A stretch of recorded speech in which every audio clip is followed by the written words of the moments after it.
1971, Palacio de la Zarzuela, España. Nos encontramos en una de las reuniones probablemente más decisivas de la historia de nuestro país.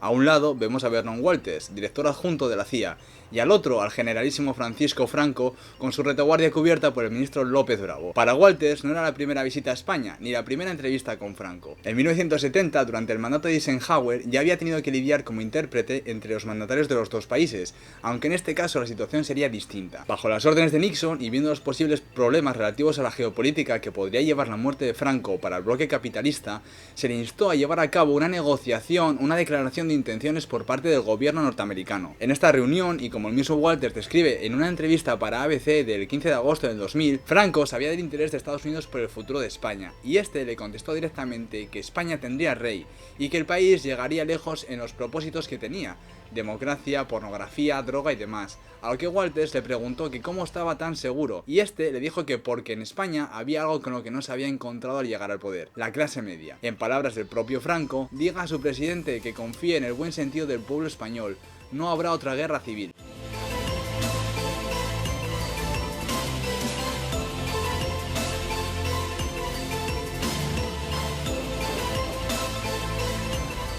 Pero sí existía desconfianza, aunque no hacia Franco, sino hacia su sucesor natural, Carrero Blanco. Según la autora Pilar Urbano en su libro El precio del trono y el autor Francisco Pérez Avellán en El vicio español del magnicidio, había algo más. Nixon estableció una serie de condiciones para que España pudiera entrar en la OTAN y no quedase atrás en la política internacional a cambio de tener más visibilidad en las bases militares españolas, y la condición indirecta de apartar la colaboración franco-española para la fabricación de armamento nuclear. Carrero Blanco sabía que era imposible mantener un jefe de Estado continuista, es decir, sabía que a finales del siglo XX ni Estados Unidos ni el resto de integrantes de la OTAN aprobarían un dictador con ideas franquistas al que no pudieran controlar como sucesor. Manuel Fernández Monzón Alto Aguirre, agente de los servicios secretos de Carrero y polémico por su visibilidad en los medios, comentaba en una entrevista: Carrero tuvo el mérito enorme de ser el gran consentidor de la transición.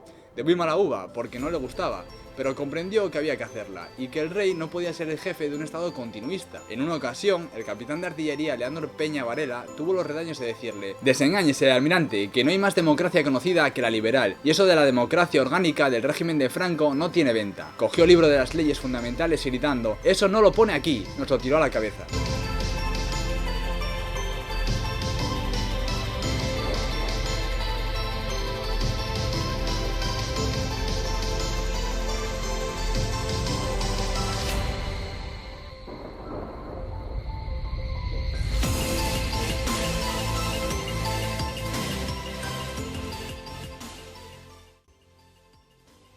Como vemos, para Estados Unidos Carrero Blanco podía ser un problema, y existe la teoría de que ciertos informadores del PNV, es decir, ETA, en colaboración con la inteligencia norteamericana, habrían sido los precursores del atentado que acabó con su vida.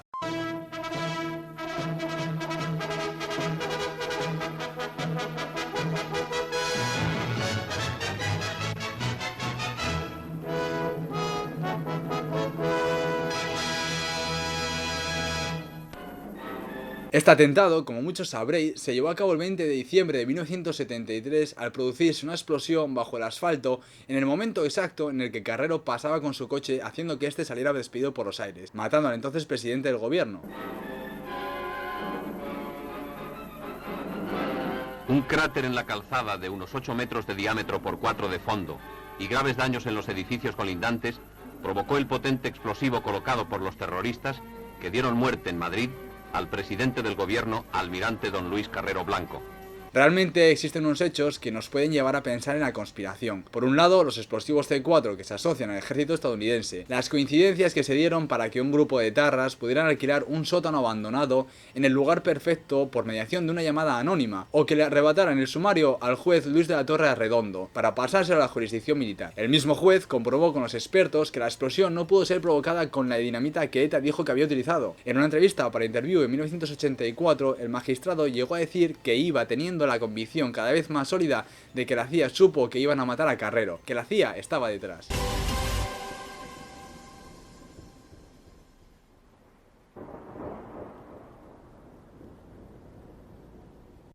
Al igual que la anterior teoría respaldada con ciertos hechos, también nos encontramos con la desclasificación llevada a cabo por Wikileaks en 2017 de más de 12 millones de páginas de informes de la CIA, con 12.500 entradas relativas a España y entre ellas al atentado y a la situación del país, donde vemos que no existe alusión alguna a este entramado. Pero para rematar esta trama, es importante decir que algunos de los documentos desclasificados tenían excesivos tachones, por decirlo de alguna manera. Sea como fuere, nos encontramos ya en una época distinta. Carlos Arias Navarro había sucedido a Carrero y estaría al frente del Ejecutivo hasta los últimos días del Generalísimo. El 20 de noviembre de 1975 muere Franco y comienza el proceso de cambio.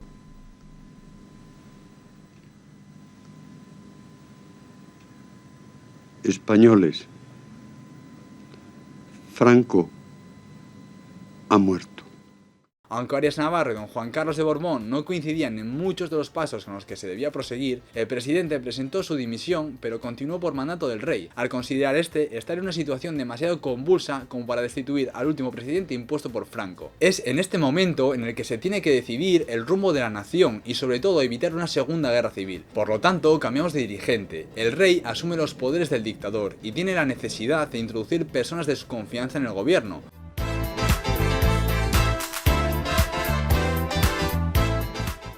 Un mes después del fallecimiento de Franco, Torcuato Fernández Miranda es impuesto como presidente de las Cortes, y en la primavera de 1976, y aun teniendo el rey todos los poderes para poder sustituir al presidente, llevaron a cabo una jugada en la que se presionaba a Arias Navarro para que tuviera que dimitir, mantener buena publicidad e impulsar a Adolfo Suárez como segundo presidente de la monarquía.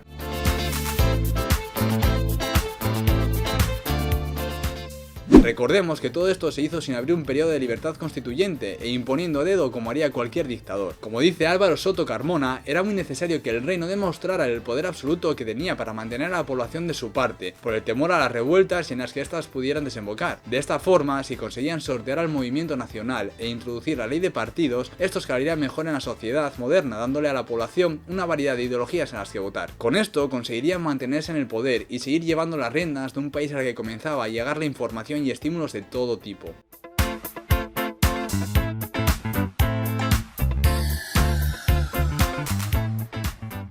Para conseguir lo anterior, primero debía aprobarse en las Cortes franquistas la ley para la reforma política, impulsada por Fernández Miranda, algo que a sabiendas de sus representantes haría que éstas fueran disueltas. Por parte del estamento militar no fue bien visto, y el vicepresidente del gobierno, el general Fernández de Santiago, dimitió por las negociaciones que se estaban llevando a cabo con comisiones obreras, y ningún otro militar quiso ocupar su cargo. Aún así, los partidos consiguieron su objetivo con la mayor apertura de libertades políticas desde el inicio de la dictadura.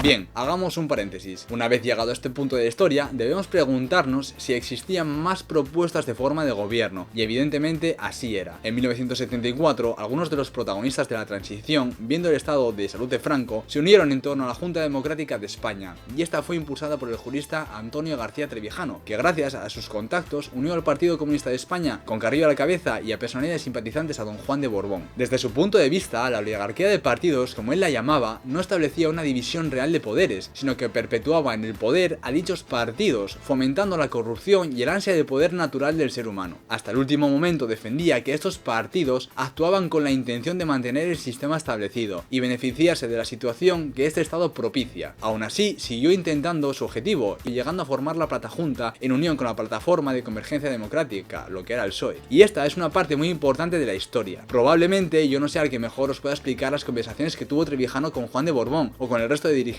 políticos, pero si escucháis a alguno de los miembros de Demos, no vamos a decir todos, o os paséis por el canal La Guarida del Zorro, conoceréis mejor su legado, ya que son personas que estuvieron cerca de él hasta el final.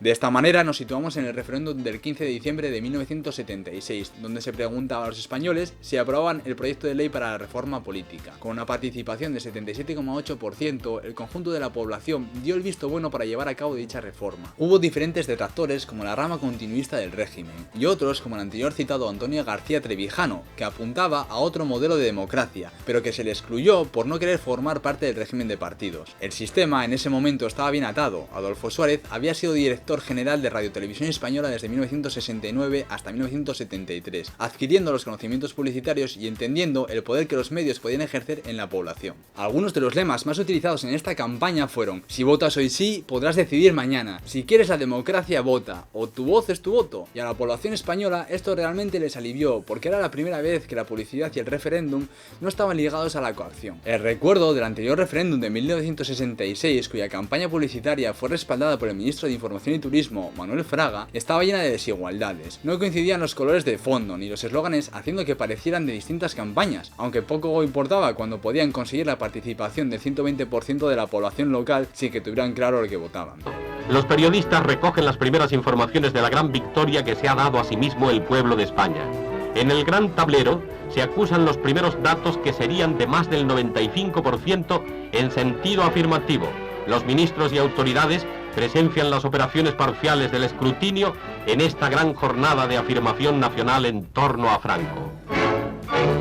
Estas y otras muchas lecciones fueron las que Adolfo Suárez aprendió de sus antecesores, una persona que utilizaba trajes y corbatas a conveniencia, es decir, consultoría y asesoría de imagen, relaciones públicas y creación de la opinión pública, dependiendo del momento y los interlocutores, como sostiene Fernando Onega, director de prensa de la presidencia del mismo. El mismo Suárez supera a su maestro Rafael Ansón, doctor en Derecho y con diferentes cargos en la administración pública, llegando a ser director de Instituto para la Opinión Pública y que posteriormente se convertiría en el CIS, y que en 1964 introduce a Adolfo Suárez en televisión española para convertirse, gracias a sus campañas, en director de la primera cadena en 1967, y de esta forma poder blanquear la figura del príncipe, poco más que un desconocido para la opinión pública del momento, como recoge Jorge Conde López en su tesis doctoral.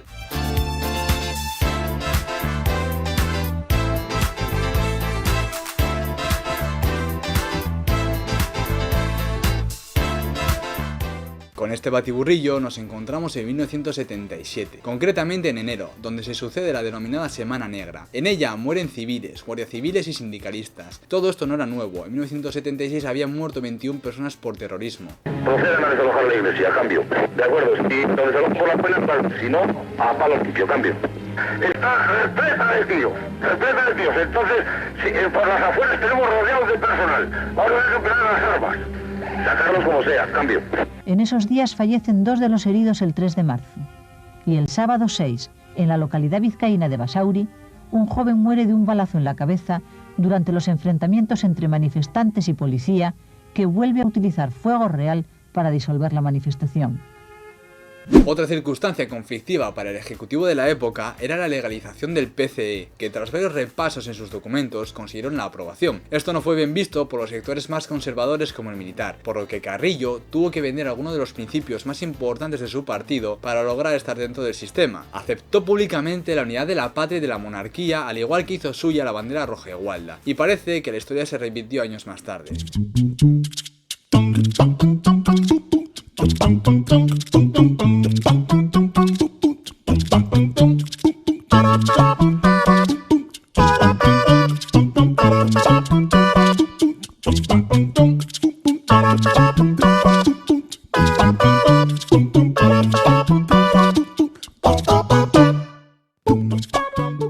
También debemos tener en cuenta el termómetro social. La población creía en el cambio desde el momento de la muerte de Franco, pero unos meses después, en 1976, no se apreciaban los progresos que se esperaban y comenzaron las huelgas. Madrid, Vitoria y la huelga general del 12 de noviembre fueron las más representativas. Los resultados, como veremos después, no fueron muy satisfactorios y por eso se pasó de una afiliación sindical del 30% al 16% entre los años 78 y 82 respectivamente. Más adelante, en mayo de 1977, Torcuato Fernández Miranda, el presidente de las Cortes, renuncia a su cargo, uno de los mayores aliados del rey que podría no tener muchos amigos dentro de determinadas instituciones por su trayectoria política, como cuenta un artículo del País el día siguiente a su renuncia. Este es el último cambio antes de las primeras elecciones supuestamente democráticas del país celebradas en junio. Suárez se legitima como presidente al frente de la UCD, el PSOE como segunda fuerza política y el PCE como tercera. Con el gobierno refrendado por los españoles, los partidos políticos se centraron en la redacción de la Carta Magna. Para ello, y en busca del apoyo del pueblo, pueblo, se consigue un acuerdo socioeconómico entre los grandes protagonistas de la transición, los partidos políticos. Estos fueron modificando su propaganda para conseguir votos. El PSOE, con Felipe González al frente, eliminó de la definición de su partido el término marxista, al igual que Carrillo eliminó de sus propagandas la palabra leninismo. Se excluyó a los nacionalistas vascos, que no veían bien la reducción de los salarios de los trabajadores, que querían imponer estos pactos. Una vez redactada la Constitución, esta se presentó al pueblo para que el 6 de diciembre se llevara a cabo el referéndum que la respaldara. De los casi 18 millones de personas que salieron a votar, un 91% fue favorable al texto.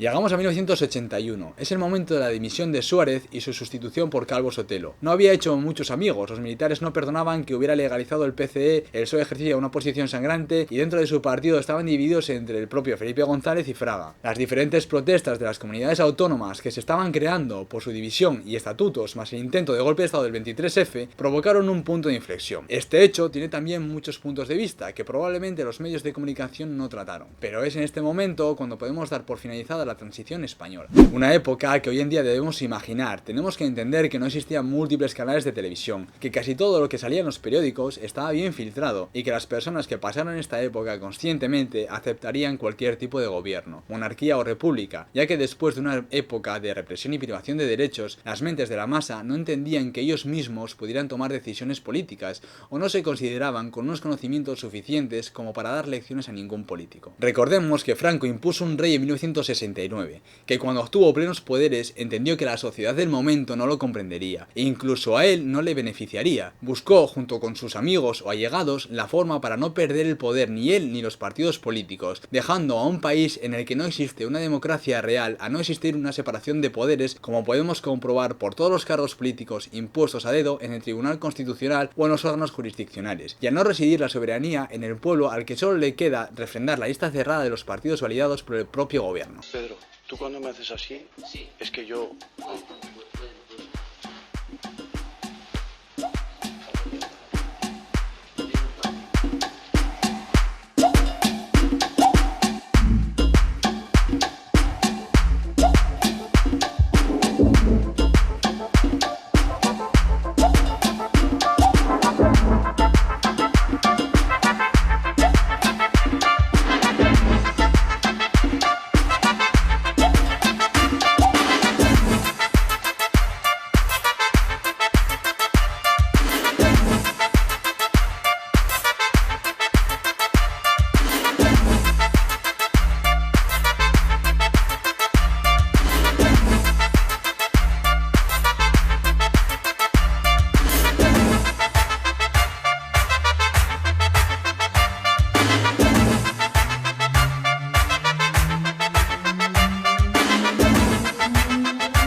Fin.